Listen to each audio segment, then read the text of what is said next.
بسم اللہ الرحمن الرحیم۔ السلام علیکم۔ سلام کا جواب کمنٹ کرنا مت بھولیے۔ امید کرتے ہیں کہ آپ خیر و عافیت سے ہوں گے۔ لعنت بھیجنا کھیل تماشا نہیں۔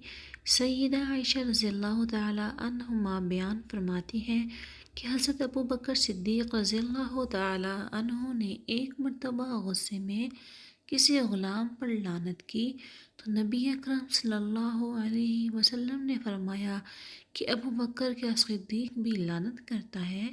ہرگز نہیں، رب کعبہ کی قسم۔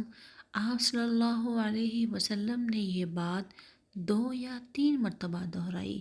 سیدنا ابوبکر صدیق رضی اللہ تعالی عنہ نے اسی دن کی غلام آزاد کیے۔ پھر نبی کریم صلی اللہ علیہ وسلم کی خدمت میں حاضر ہوئے اور عرض کیا، اے اللہ کے رسول، میں دوبارہ کبھی احسان نہیں کروں گا۔ اسی طرح کی اور ویڈیوز دیکھنے کے لیے چینل کو سبسکرائب کرنا مت بھولیے۔ جزاک اللہ۔